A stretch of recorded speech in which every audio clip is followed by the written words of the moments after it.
Hello everyone, welcome once again to Constantine Discussions. I am Captain Logan, and joining me as always is Steve Baxi. Hello everybody.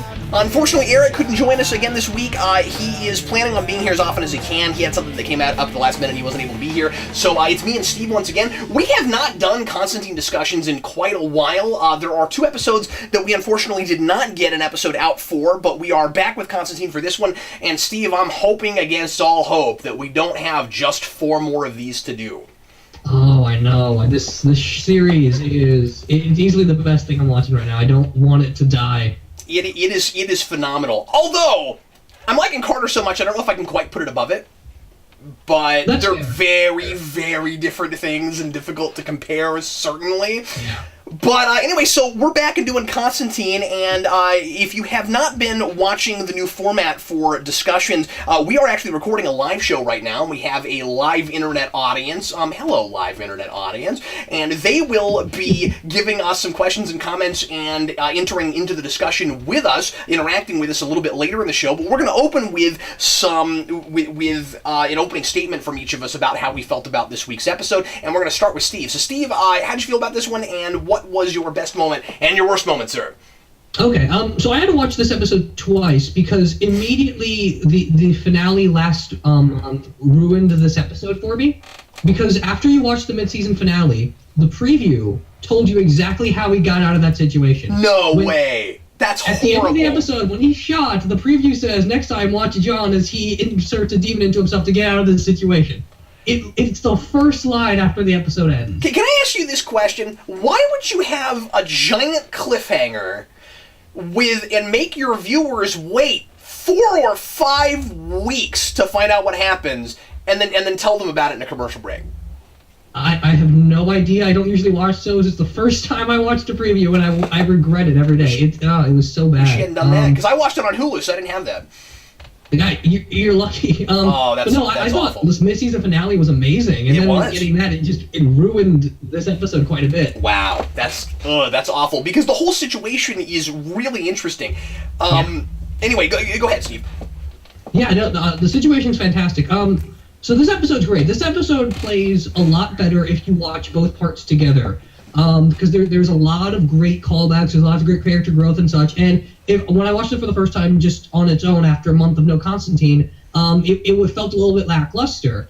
But absolutely it works better. It's such a tightly written show. I love everything with John and Anne-Marie. She's a character from the comics. They kept her pretty similar. There's not much with her in the comics, so they didn't have a lot to work on, but I thought they elaborated pretty well on her. I love everything with her. I love what we're getting with John. The implications of him putting a demon into himself, and the idea that he felt like that was his only option. He didn't even think about calling Manny, and he did it before, but now his first choice is just to throw a demon into himself, and that just tells you how pessimistic this guy is and what kind of insanity he's plunged himself into, and what kind of sources he has readily available to deal with it. Like, what kind of person does that? I think all of that's fantastic. And I didn't have a lot of moments in this episode where I felt lost or I felt like we've been here before. Like, this is a straight up exorcism episode. This is they took a lot of references from the movie The Exorcism. It's not cheating its way out of it. It's not doing anything that's cliche. It's just straight up, there is an exorcism and we get rid of the demon. I thought that was great. My best moment is John having the demon in him and then exorcising him and all the insults and stuff he gives to people. Typically what we get with that is we get implications of characters, extrapolations on them that we kind of already know, and they feel kind of surface level, and you would think the characters could outlive it. But what John does is he gives us hints at stuff that's to come and in the past that the audience doesn't know yet. So what he's saying is really biting and really fascinating. I love that scene. I love the way Matt Ryan plays it. I think it's great. My worst moment, and I think this is the only time I was taken out of the episode, is when they're trying to get John out of the jail, and Anne-Marie has to make a distraction. She has like a projection of herself naked, and I get why that's there. I know it would work. I just felt like it was a really kind of Adam Sandler humor in a show that's otherwise brilliant. You know, and that didn't bother me as much as it usually does and stuff. You know, I mean, you get like the token moment where you gotta have the new girl with in her underwear in Star Trek Into Darkness and stuff like that. And that always bugs people. I didn't feel like it was, and then we had that thing with Felicity and Arrow that you and I both really hate and really detested in the crossover, if you recall. This time, I'm with you. It seemed like the easiest distraction because obviously you want to pay off that power in some way and use and so it makes a lot of sense to use it for a distraction like that, and that is a thing that you could get some humor out of. Like if you just had that power and you liked playing practical jokes, you could do lots of things with that. So it didn't bug me, but now that you're saying that, I mean it's you're right. I mean it's not really this show's kind of humor, but you know. I mean, it's something that in the logic of the episode is totally understandable. I understand why they did it and what it means and why it's such a useful trick, but I don't know. I feel like there's a multitude of other things that they could have done or tried, and it just felt really easy. If you're looking for a worst moment for this episode, I think that's probably it. I didn't have one, but certainly besides that, well, I mean, I think the best way I can put it is just I mean, this is great. This is a wonderful two-parter. I have been really digging all of the mythology and lore that we've finally been building in this show, and I think that it keeps it won't do this anymore because now I'm looking for progression, but. Going back to, and we didn't get to talk about this episode, and I wish we had because it's cool. Going back to the the angel that turns out to be a fallen angel episode, they keep subverting my expectations where they start with a thing that seems like it could be a really typical throwaway standalone episode, and it turns out to be really important, and goes entirely in a different direction. And I felt like this kind of started as one of those too. I think Anna Maria is a fascinating character. I like that she's kind of a mirror for John. I like that there's a lot. I mean, you could write a really cool paper on the comparing and contrasting these characters.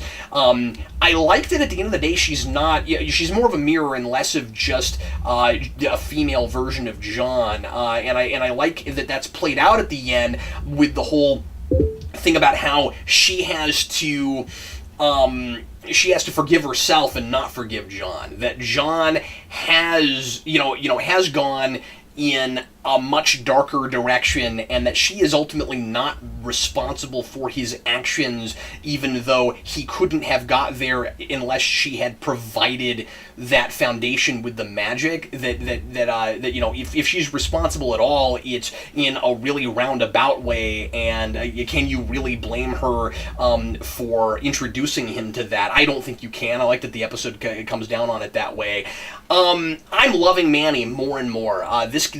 This guy's really interesting, and early on I said that I thought he might be kind of a duplicitous character. Now I'm not so sure. He's starting to get really consistent and I guess we'll see. And he's certainly still a little bit mysterious here and there, but he's starting to get really consistent in how he feels about rules, and we do see him break the rules.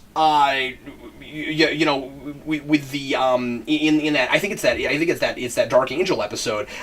So but it's like he's on Constantine's side because he's hoping that Constantine will stay on his side. And I thought it was almost heartbreaking that after he finally did something for Constantine, after he finally broke his streak of non-interference, that John kind of turns on his side, like you were saying earlier, when he puts a demon in himself and doesn't even think of Manny. I mean, I didn't think of that. That's a great point, because it's like, well, he's proven he's willing to maybe do things for you now when you're on the same page, and he kind of betrays that side. I thought that whole thing was really kind of sad. I can't decide if John was bluffing with the killing the baby thing, and it bothers me that I don't know. It's not a problem. I'm just like, oh man. Like, at first, I really wanted to hate Anna Marie for shooting him, and then I was like, yeah, but, because I think I liked the first episode a great deal more after I saw the second part, because I misread it. I thought that she had manipulated him just like Constantine manipulated Gary, like into that situation somehow, and it turned out that it was her upholding her morality and you know, like not trusting John to do the same.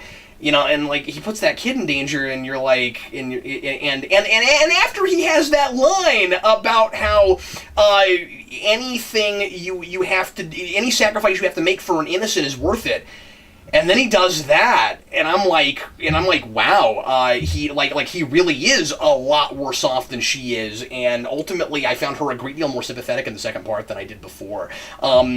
Best moment is the exorcism at the end. Matt Ryan just tears that kind of stuff up. I think getting to see Constantine be possessed was a treat. That was super cool. I didn't have a worse moment. Yeah, I agree with everything you said. Something I think is really interesting, maybe we can talk about this more, but we'll wait for some questions to pop up, is in the first part, I got this feeling that what we're getting with John is that there's a bedrock to his foundation of who he is, and we keep pitching at it with what's going on in that episode, and Anne-Marie's uncovering more and more about the kind of guy she helped create in that. And then this episode, we find out that bedrock and that chipping isn't as solid as we think it is, and it's all about how John is terrified of change. Yeah. And we get that so wonderfully when he's completely powerless, and we see how quickly he retreats into what he does with the demon. And we get at the end that great line of John Constantine doesn't say he's sorry.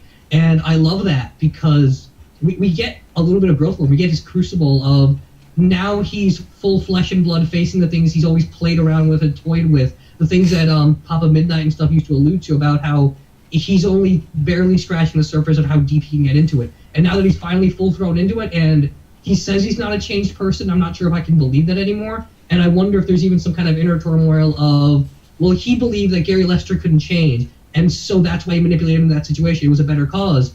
But now if he feels like he can change, it completely throws everything he's done this whole series, and it's a really fascinating inner conflict. Yeah, that's a really good point. I mean, you've got that moment when Anna Marie comes to the realization that it's not that John doesn't care, it's that he can't do what he does and care at the same time.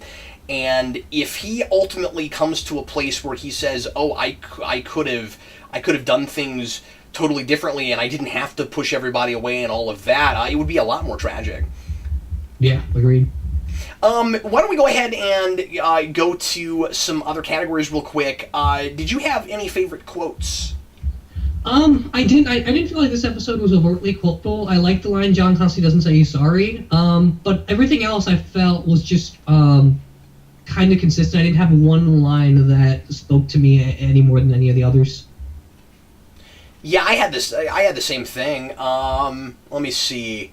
I did like, this isn't like a great like one-liner or anything, but I was reminded a little bit of Rorschach in Watchmen when he's in the prison and he says, "Now I run this place." It was a lot like, "I'm not in here with you, you're in here with me." I thought that was pretty great. Yeah. But I thought putting John in that situation was really cool. Although when those punks came after him for killing their brothers in their gang, I knew instantly where we were going with that. I was like, "Oh, the demon's coming, and this is going to be some more fodder."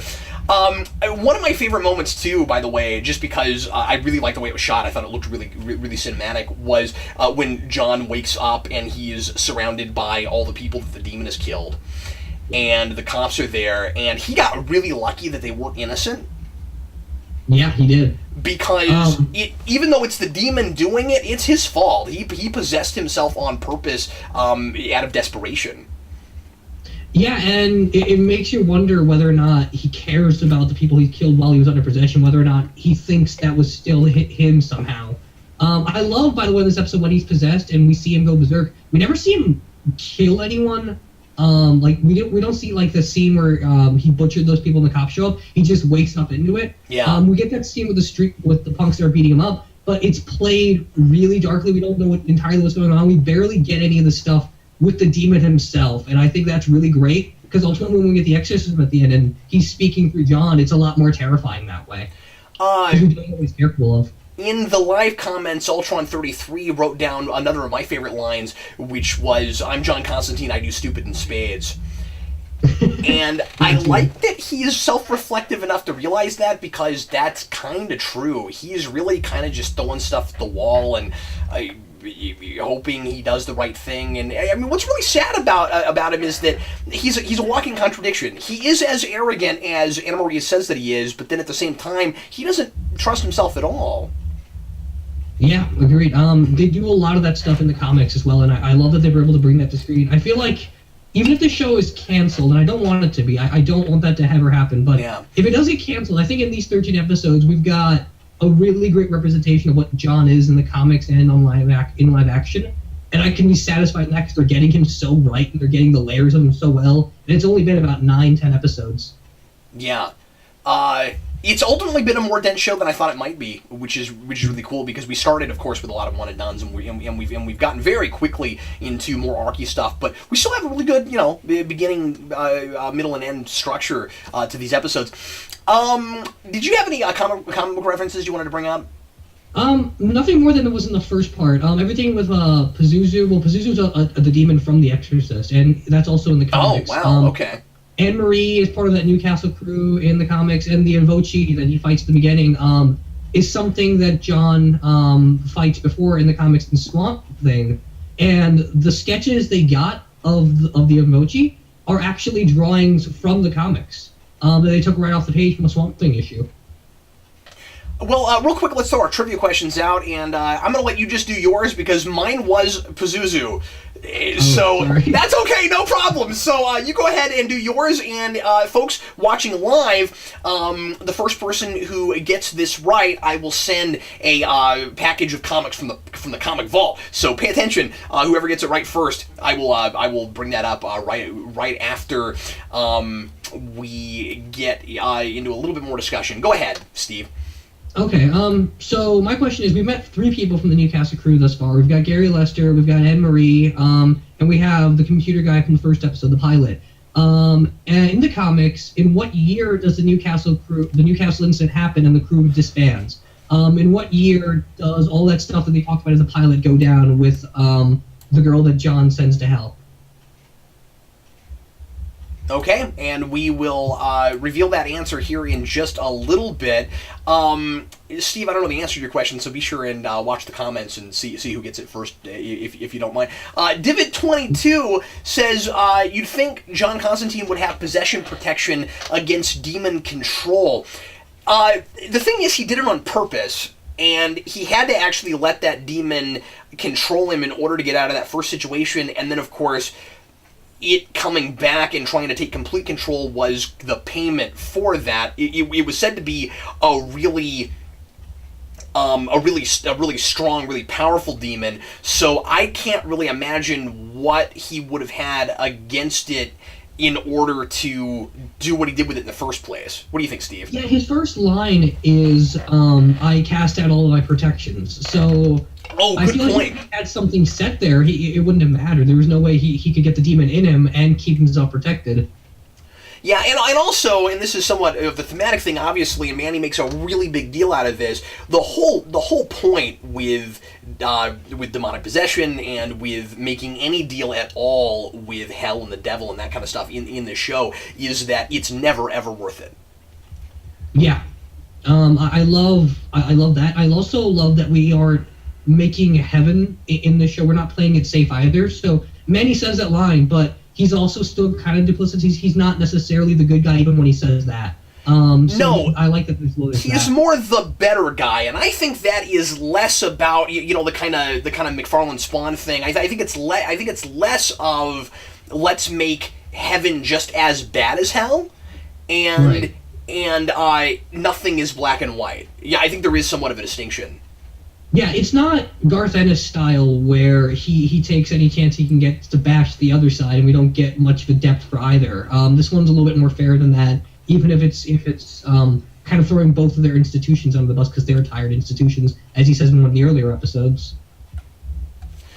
Let me real quick run through some notes and see if there's anything else that I want to bring up. Steve, did you have any other scenes or anything you want to talk about? Not off the top of my head. I think with this episode, you finally get at something that I think the show has been lacking from the comics, and that's that there's a bit of anger to it. Yeah. Something that's really great about the comics is that every time someone writes them, they want to do something extremely political. They want to do something that's feeling, and it's always something that's really, really strong. It's always something that's really, really cut and dry about what the writer feels. And this show has been doing great character stuff, but it's also been very subtle. With these past 2 episodes, there's an underlying anger there. It feels more like Hellblazer than anything else. It's not the movie. It's not toned down. There's an agenda to some of it, and I really like that. Real quick, because we're out of time, we should probably also mention the Zed subplot, because we haven't talked about that at all. It did seem maybe a little bit convenient that it started exactly after John left, and now we're suddenly dealing with that. Not a big deal or anything, because certainly coincidences happen, and there's few enough of them that it's a thing to bring up, I suppose. But I really like that Zed has this power and it's treated so much more like a curse. Like, I would not want what she's got. And her childhood sounds terrifying. Yeah. They're playing it up just like her backstory in the comics, and it gets progressively more terrifying. I love how little of that we're getting to. I love how they're taking their time on it. Clear all of it is. Yeah, they're really spacing it. It's a really good mystery, and I mean, we've been wondering where she came from in the first place. There's been a little bit of a sense of she may have some ulterior motives with being with John. We got that at the end of the second episode, and I don't think we've really revisited it very much. But I'm sure that her past is going to play into that. I really like that she's kind of helping out with this situation. And I mean, not that she doesn't care about John, obviously, but I felt like a lot of it was, well, I'd rather be doing this than dealing with this other thing, and having these people chase me. I really liked her exchange with Anna Marie at the end when she was like, well, I was just gonna just kind of hope it would go away, but you're right, that's probably not gonna work, is it? Maybe I should talk to John about it. Steve, I'm sorry, real quick, because we're out of time. I don't know that I completely bought the ending exchange that you were talking about earlier when John with the whole, like, he doesn't apologize and he doesn't say thank you. And no, he generally doesn't. And maybe this is actually just a really fascinating psychological thing, but like when he says those two things there, it's so sincere, and I can't decide if it's these characters don't believe him because of how he's acted in the past and how, almost consistently inconsistent he is in a way. But if it's not like them almost forcing him to continue to be the person he's been for some reason. Yeah, I think the next step of that is that they continue to force him to be who he is because it looks like that's what he's comfortable with. And him being so sincere in the sorries and the thank yous, he's almost like a different person when he says that. And a lot of that's in the acting, and maybe that's a little bit overreading it. But I think because they've got a very clear stated mission, they understand the actions and consequences that they're dealing with. So they can't afford John to be someone who turns into a guy that says sorry and thank you anymore. Oh, that's a good point, yeah. John's not a guy that could do what he does if he picked up that habit. And maybe Anna Marie's character arc is all about learning that the things she doesn't like about John are necessary. And after all, isn't that why she called him in the first place? That's brought up. Yeah, exactly. They deal with that a lot in the first part as well. And again, it just speaks to the fact that these two episodes are written almost like a 2-hour movie and less like a 2-part or a TV show episode. Well, Steve, did anybody manage to get your trivia question? I have been kicked out of the chat room, so I can't see it. Oh, good. Okay, well, I'll roll back through here and see if I see it. I don't right off see any attempts at it. Okay. Well, the answer, in case someone does bring it up, it might be further back. The answer is 1979. In that year, they go to the house and they do the exorcism, and at that point, when everything goes wrong, they disband. Okay, it looks like the first person who got it was Ultron 33. Ultron 33, congratulations to you! You are going to get a package of comics from the Comic Vault. Steve, I want to thank you for joining me as always. Yeah, thanks for having me. And everybody watching after the live show, thank you for tuning in. We will be back again next week with more Constantine discussions. Really excited to see where more of the show goes and getting more of that really fascinating culture and lore with the angels especially. I love that we're delving into all of that. I'm hoping that the show doesn't get canceled. I really hope that if nothing else, somebody picks it up after this year. Yeah, and the producers have noted that its after airing view count is astronomical, but they're really concerned about the live viewings, and those have actually went down 20% in the premiere. Wow. Well, but it's like, but I mean, it leveled off. Like this show clearly has a base, and I don't understand the difference. I don't understand why we can't just lump those things together. It's not like when you're watching on Hulu, you don't still have commercials, and as many as you would when you're watching on television now. So, why? I don't know. We're living in the past, man. I don't know. I don't know why we can't just lump all that together. Yeah, it's if you don't count the other comic shows, you just count NBC. It's got, I think, the highest post-air view ratings of any show that they have. Ultron33 says that Spider-Ham actually got the answer before he did, so thanks for being honest about that. And Spider-Ham, yeah. Be sure, yeah, I'm going to send comics to Peter Porker. Spider-Ham, send me a message on the contact page on Geekvolution.com and let me know what your address is so I can send you some comics. Anyway, I guess that is it for us this week for Constantine. We will see you again next week. I am Captain Logan. And I'm Steve Baxi. And thanks for watching.